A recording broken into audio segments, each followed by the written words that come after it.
Ini Pak Wali tadi Pak Wali singgung soal potensi pariwisata yang kita miliki. Iya. Pak Wali belum lama ini satu forum dengan Pak Sandiaga Uno dalam Betul. sebuah virtual. Apa yang Bapak bisa gambarkan soal itu di usia Kota Papua yang ke-480 tahun ini? Pariwisata ini kan sebuah program yang menyentuh semua aspek, ke perhubungannya, ke perdagangan, ke pekerjaan umum, semua pembangunan sumber daya manusia, Ya. semua disentuh oleh pariwisata ini, dan dia menyentuh itu dalam rangka menyatukan, membangun suatu sinergi antar keramahan juga, termasuk potensi wisata kita ini kan wisata budaya, wisata alam. Wisata budaya itu banyak juga kita. Binting benda-benda situs-situs, benda-benda sejarah, benda budaya, situs-situs, upacara-upacara, kemudian nilai-nilai semuanya. Itu kita juga ada wisata alam. Ada gua Lakasa, ada gua banyak. Ada juga pantai-pantai yang seperti Pantai Nirwana, Pantai Lakeba. Semua ini menjadi destinasi wisata yang menarik. Ada juga wisata bahari, spot-spot untuk orang mau snorkeling, apa-apa. Diving. Ada juga wisata alam yang berupa wisata buatan, Samparona. Semua tinggal sarana prasarananya. Itu tadi dengan dukungan Pak Perhubungan dan PU. Itu kita harapkan termasuk investor supaya mendirikan hotel-hotel. Betul. Dan sudah banyak juga yang menghubungi saya untuk dia mau bangun. Silakan. Kita kasih kemudahan, saya bilang. Tidak ada. Dan di bawah ini aman. Aman, tidak ada gempa bumi, tidak ada puting beliung, tidak ada banjir bandang, tidak ada tanah longsor. Apa yang ditakuti? Bentrok cekcok juga antara masyarakat ya relatif kurang, tidak sempat mengganggu keamanan. Jadi kalau menanamkan modal di sini saya kira sangat pantas. Itu. Ini Pak Wali sempat singgung soal investor. Ya. Dan kita lihat bahwa investasi ini kan bukan hanya investasi dari pihak luar, tapi juga investasi dari masyarakat kita sendiri yang juga menjadi bagian dari pemain ekonomi ini. Ya. Ini kan artinya ada pertumbuhan atau peningkatan kapasitas masyarakat dengan adanya dinamika yang ada ini. Gimana Bapak menggambarkan soal itu? Itu juga yang saya mau bilang komprehensif dan integral. Maksudnya investor lokal juga itu harus kita angkat. Ya. Tapi ini kan berkaitan dengan moral. Kadang-kadang kita ini, ya jujur saja lah kita lihat. Begitu dia keluar uang muka, keluar masuk karaoke. Ini kan yang tidak. Nah, ini harus merubah mentalnya. Tidak boleh. Termasuk di dalam rangka menyelesaikan. Seperti tadi, Pak Irwan singgung mengenai Alfamidi. Iya, Alfamidi. Alfamidi ini kan pasar modern. Ya. Sepintas selalu dia akan menutup peluang dari para pasar tradisional. Tetapi kan kita syaratkan jualanmu harus memanfaatkan juga hasil-hasil pertanian di sini, hasil-hasil ikan di sini. Cara pengemasnya harus kau manfaatkan. Tenagamu juga rekrut orang-orang lokal. Jadi terjadi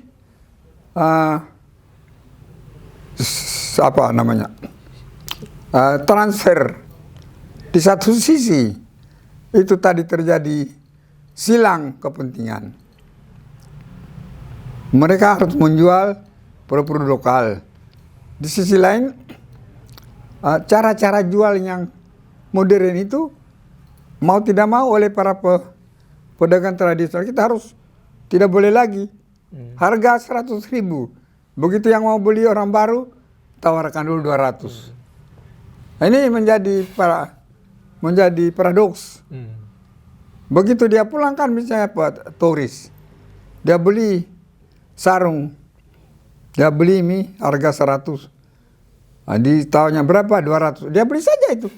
Tapi begitu sampai di hotel ditanya sama dia punya guide. Mister beli berapa sarungnya? 200. Wah, di sana ini 100 sebetulnya. Dia bisa saja. Tapi begitu dia cerita di luar, dibawa-bawa kita setengah mati berbusa-busa. Berpidato di televisi bahwa kita mengundang investor. Tapi kita secara implementatif tidak memberikan suatu kenyamanan bagi para wisatawan. Nah ini kalau sudah diberikan suatu contoh soal persaingan yang fair, yang mudah-mudahan merubah cara-cara berpikir, cara-cara berdagang. Itu Pak Wali sempat singgung soal pariwisata kita. Ya. Dan setahu saya tahun ini status benteng kita itu sudah diakui oleh. Betul. Gimana Pak Wali bisa ceritakan soal itu? Begini, benteng kita ini kan benteng terluas di dunia. Tidak ada juga yang bantah itu. Tetapi selama ini juga selalu tidak terjual secara baik. Nah, oleh sebab itu kita mengusul lagi kemarin. Dan itu sudah mengusul itu melalui provinsi ke Jakarta. Nah, sudah direspons itu Menteri Pendidikan. Menjadilah kita mendapatkan benteng kita ini menjadi benteng menjadi benteng terus di dunia yang cagar budaya berperingkat nasional. Nah, yang kita ingin ini supaya dia bisa menjadi warisan dunia oleh UNESCO, dan itu tinggal satu tahap lagi. Oleh sebab itu, dan kita punya penasihat ahli, Profesor Sapta Nirwanda, Rohimin Dahuri, Ermaya Suradinata, semua profesor-profesor yang menjadi penasihat ahli saya, mereka punya kapasitas untuk urus itu. So Profesor Susanto Zudi, mereka siap itu untuk. Jadi nanti ini kita paralelkan, diusulkan ke mana sana, ke UNESCO untuk menjadi warisan dunia. Cagar budaya warisan dunia. Begitu. Jadi saya kira gerakan kita ini sangat masif dan melibatkan seluruh para ahli. Pencapaian Kota Bobau dari segi pariwisata, kemudian dari aspek ekonomi, dari aspek perhubungan. Nah, sekarang yang jadi pertanyaan adalah dengan dinamika yang dimiliki oleh Kota Bobau yang begitu tinggi seperti ini, bagaimana Bapak melihat birokrasi? Apakah mereka mampu menyelesaikan irama ini atau gimana ini, Pak Ali? Ya, memang disinilah menjadi tantangan. Di satu sisi kita tentu harus sekuat tenaga mengendalikan birokrasi itu secara loyal, tegak lurus. Di sisi lain, karena pengaruh dampak politik dan motivasi politik ke depan, ini bisa menjadi kendala juga di dalam. Tetapi kita tidak boleh kehilangan arah. Nah, itu kita akan harus luruskan. Tidak boleh, harus dipisahkan antara politik dengan kepentingan pribadi atau keluarga. Jangan karena pengaruh kepentingan politik digiring-giring ke masalah kinerja. Kinerja tupoksi harus berjalan sesuai tupoksinya. Begitu, tidak boleh dipengaruhi mengkotori ataupun mengkontaminasi daripada program-program pemerintah. Gitu. Ini kan tadi Pak Wali menyinggung bahwa kita ada di era 4.0. Kemudian kita harus melakukan revolusi mental 5.0. Nah, bagaimana ini birokrasi kita? Apakah 6.0 atau berapa poin kosong ini? 5.0 tapi dia revolusi mental. Nah, itu sebabnya, itulah yang saya bilang, membangun sumber daya manusia, didahulukan fondasinya adalah dengan nilai-nilai. Ya, saya menyebut nilai-nilai yang pantas itu ya PO 5 itu. Nah, kalau itu kita terapkan, saya rasa untuk membangun revolusi mental 5.0. Satu-satunya cara untuk kita bisa selamat dari persaingan-persaingan yang tidak sehat tadi hanya dengan revolusi mental. Revolusi mental seperti saya katakan adalah merubah mental secara drastis. Mental apa? Yang kacau-kacau, KDRT, unjuk rasa, illegal logging, illegal mining, illegal trading, illegal fishing. Semua ini harus diberantas. Bentrok antara mahasiswa, bentrok antar ini orang tua, bapak membunuh istrinya, istri membunuh anaknya. Ini semua kan mental bagaimana ini? Nah inilah yang makanya harus diletakkan dasar bagi panduan, pedoman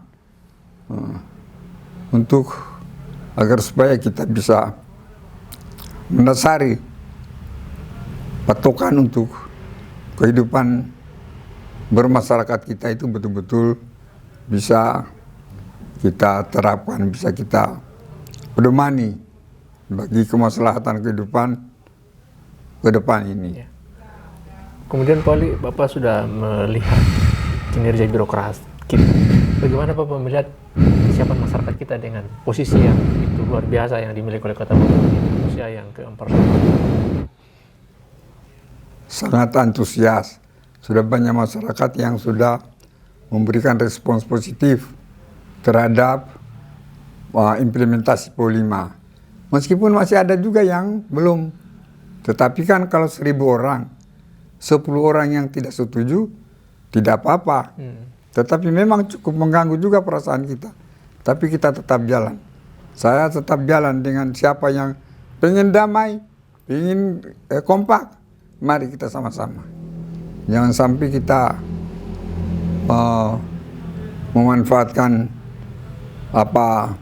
potensi-potensi yang negatif di dalam pembangunan ini. Harus kita menciptakan suasana damai, kebersamaan, kekompakan untuk memudahkan bagi menanjak kita menuju kepada bahwa secara berbudaya. Kaitannya lagi Pak Irwan.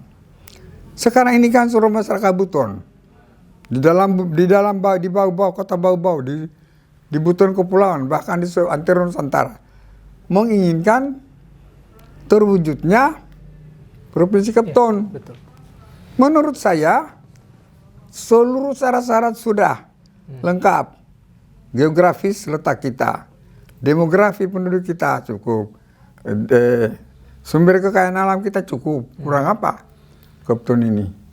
Kemudian itu kalau kita kembalikan di Astagatra, tiga gatra statis itu sebagai potensi dasar. 5 gatra statis itu namanya Ipolexo sebut Hankam. Ideologi, politik, sosial, budaya, pertahanan keamanan. Itu juga harus kita kelola secara baik untuk mewujudkan suatu pertahanan dalam rangka menangkal TAG. TAG itu ancaman, tantangan, gangguan, dan hambatan.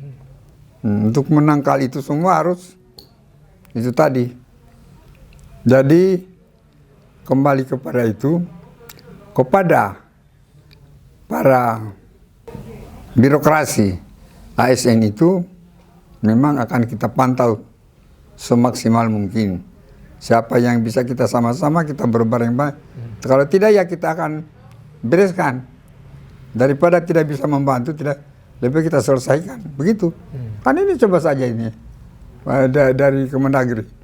Tidak hadir berapa hari pecat. Nah, kita juga belum sampai ke terlalu kasar begitu. Tetapi saya kira sudah saatnya ini untuk memberikan suatu warning yang baik. Begitu. Terus Pak Wali menyinggung soal Kepton. Gimana kesiapan Bau-Bau sebagai calon ibu kota provinsi Kepton? Sangat siap. Dan dari awal kita sudah kemas. Tetapi kan kita tidak sembarangan. Tidak sembarangan bicara, tidak bicara di mes. Tapi kita sama saja kita mengurus pahlawan nasional. Kita tidak mau bunyi. Tidak juga menunjukkan diri. Tapi karena itu kalau dulu itu kita cari ahli waris. Sepasti semua mau. Tidak jadi-jadi itu. Nah, makanya kemarin silakan. Saya sudah urus. Silakan siapa yang merasa neneknya silakan. Kita tidak kayak begitu. Nah ini kan mau jadi pahlawan semua. Berbagai kelompok. Cuma saya tidak mau tangkap yang itu. Artinya biar saja semua juga maunya jangan terlalu banyak mengomentari di medsos. Karena mengecewakan lagi pihak-pihak lain. Nggak usah. Bagusnya, tapi kita bergerak. Urusan dokumen-dokumennya mari kita tekan. Begitu, semua kesiapan kita komunikasi sama teman-teman yang berdiaspora di seantero Nusantara. Teman-teman, bikinlah dukungan tertulis. Kerukunan misal, KKSD di Sorong, ada juga KKB, ada juga kerukunan Muna, ada juga kerukunan Katobi, kerukunan Cia-Cia. Masing-masing bikin surat dukungan, teken ketua sekretaris, kirim ke sini. Tidak usah begitu unjuk rasa, reuni akbar itu. Apa juga itu tidak ada gunanya kalau menurut saya. Saya berani katakan. Karena mau penampilan. Malah itu menjebak saya dengan Pak Gup itu. Mau kumpul satu di Indonesia. Dia bawa ke corona apa, celaka kita. Ya, jadi tetap, semangat itu tetap, tapi cari caranya yang benar. Nah, ini menarik, semangat tetap tapi caranya yang benar. Nah, gimana Pak Wali melihat dengan SK Gubernur yang kemarin sudah dirilis nomor 354 di mana Pak Gub sebagai ketua tim dan melibatkan seluruh elemen yang ada. Sudah betul itu. Tinggal bergerak masing-masing. Jangan ada satu pihak yang harus dia. Sudah benar Gubernur. Nah, nanti dia dibantu oleh asisten satu misalnya menggerakkan itu. Masing-masing yang silakan. Kalau ada kegiatan majukan proposal, bukan dikelola oleh lembaga di luar, tidak. Sudah betul itu. Jadi tinggal kita dengan keikhlasan tanpa motivasi mau jadi sebagai, tetap kita berjuang. Teman-teman juga di media, saya kira sangat berperanan itu. Dan saya lihat sampai hari ini masih bagus. Teman-teman dari media. Pak Wali, ini kan Pak Wali kemarin sudah naik ke tingkat level provinsi sebagai Sekjen PAN. Ya, alhamdulillah. Banyak yang kemudian melihat bahwa ini pencapaian untuk ke depan setelah jadi wali kota tahun 2024. Nanti gimana Pak Wali memberikan apresiasi terhadap penilaian itu dari kalangan masyarakat?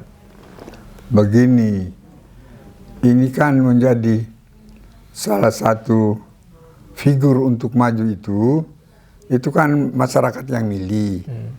Kita tidak boleh mundur atau maju hanya sesuai keinginan kita. Bagaimana masyarakat menilai kita, kan masyarakat menilai kita punya kinerja. Bagi saya itu kalau masyarakat masih menginginkan, tentu saya siap. Mau nomor 1, mau nomor 2, tidak boleh kita pilih-pilih. Yang penting bagi saya, kalau masih dipercaya masyarakat itu, tentu ini kan antara keseimbangan antara daratan dan kepulauan. Itu bagi saya bisa menjembatani dan menjaga sinergitas antara kepulauan dan daratan, itulah saya siap saja. Nah, tidak masalah. Tapi tentu kembali lagi kan akan ada survei. Nanti disurvei. Kalau ibaratnya masyarakat mengharapkan, menghendaki, mengapa tidak? Begitu. Ya, baik Pak Wali. Di ujung wawancara kita ini, kira-kira apa yang bisa Pak Wali berikan sebagai penegasan pada program kita Festival 480 tahun Kota Bobau Maju, Sejahtera dan Berbudaya? Ya, Festival 480 tahun itu adalah sebuah ungkapannya dari Pak Irwansyah yang diadopsi dari ulang tahun yang ke-480 itu. Ya, saya kira itu kalau closing statement saya, 480 itu bukan lagi tahun yang singkat. Sudah berapa arti sudah malang melintang, sudah banyak asam garam pengalaman yang kita jalani dari pendahulu-pendahulu kita sampai ke kita sampai sekarang ini. Sehingga segala sesuatu pengalaman-pengalaman itu harus menjadi pembelajaran, terutama dalam hal menyikapi, menghadapi berbagai dinamika. Kembali lagi saya dengan adanya kondisi-kondisi ini saya himbaukan, saya minta kepada seluruh masyarakat, marilah kita bahu-membahu bersatu ya, dengan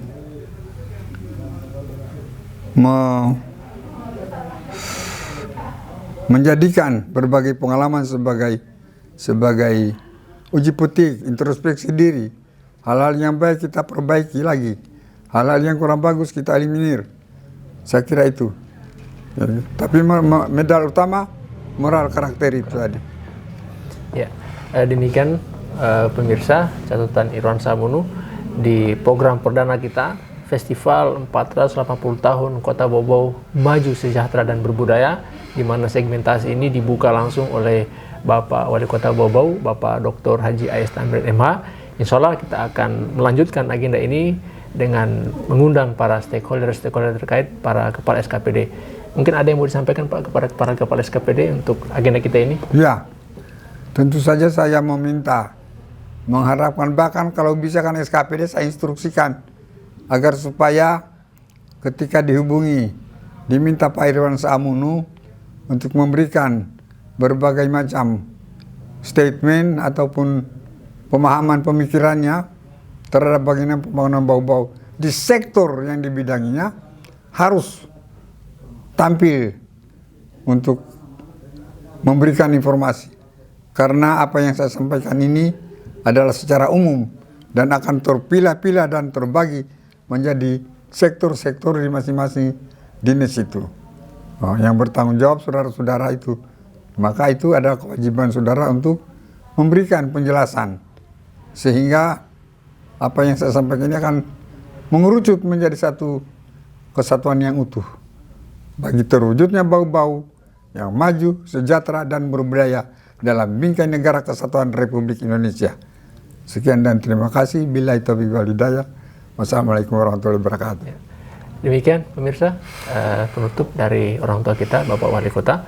Terima kasih. Mohon maaf jika ada kesalahan. Sehat dan sukses selalu. Assalamualaikum warahmatullahi wabarakatuh.